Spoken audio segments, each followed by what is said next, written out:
爱奇艺泡泡的朋友们，大家好，我是摩登兄弟刘宇宁。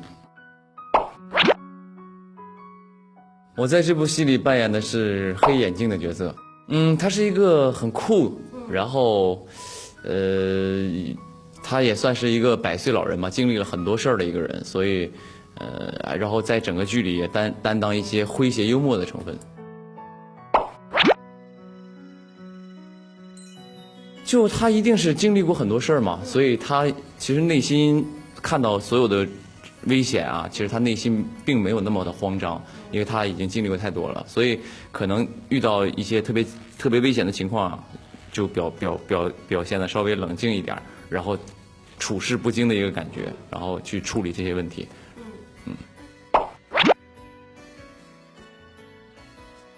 身高吧，性格上有性格还好，因为他这个黑眼镜这个角色，他有这个幽默的一面嘛，那我也有幽默的一面，因为我看了这个剧本之后，发现他很多搞笑的点，然后包括去逗他的那个搭档小花嘛，然后都很有意思。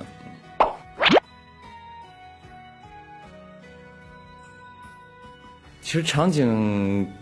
因为场景的话应该是沙漠吧，对，就是因为我真的是没有去过沙漠。然后这次拍摄就真的到沙漠的实景里拍，特别荒凉的地方去拍，然后我觉得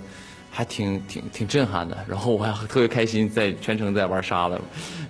然后呢，其实印象最深的其实是西双版纳的那个棚，我觉得，因为那个棚真的太热了，里边就是你站在那儿就是胳膊一直冒汗，我第一次感受就是坐在那儿这个胳膊一直往外冒汗，那个真的特别热。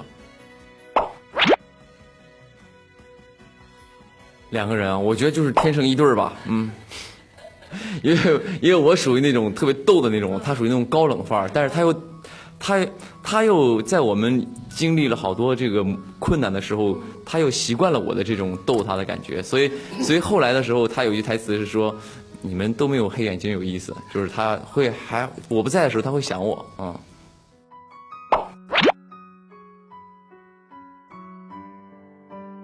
收获成长其实最多的，我觉得感受就是吃苦吧，因为以前也没有多苦啊，但是也做过服务员，也在厨房洗过鱼、扒过菜什么这种，反正就以前吃过很多苦吧，也坚持，所以我觉得给我造就的就是现在，特别苦我也能适应，也不能说完全不矫情啊，一定就是我会很快的适应。这部终极笔记呢，我觉得是一部非常好的一部剧。首先呢，它真的是这一次用了好多实景的东西去拍摄，然后也画面非常精彩，故事整个这个流程特别的惊险刺激。然后呢，这一次也是把这个黑眼镜这个角色拿出来之后，然后跟小花做了一条线，然后做了一些故事，所以是之前的几部或者你们看过的笔记里都是没有过的。所以也希望大家多多期待。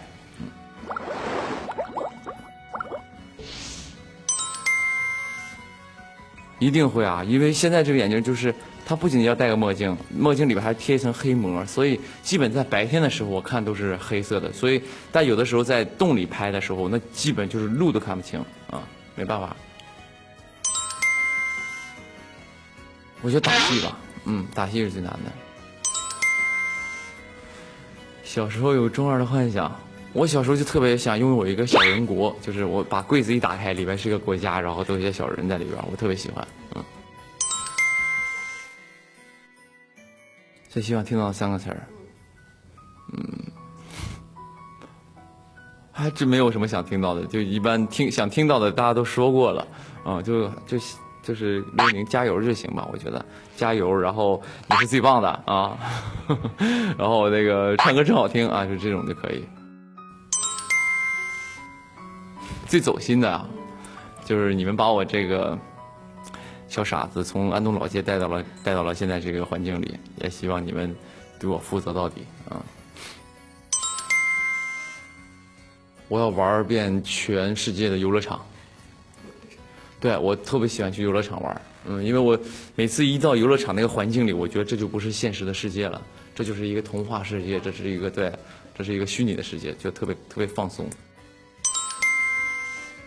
理想中的生活状态就是一定要有工作，一定得有工作，然后也有休息，然后能够让我，没事出去玩一玩，放松一下，这个就是最好的方式，就劳逸结合。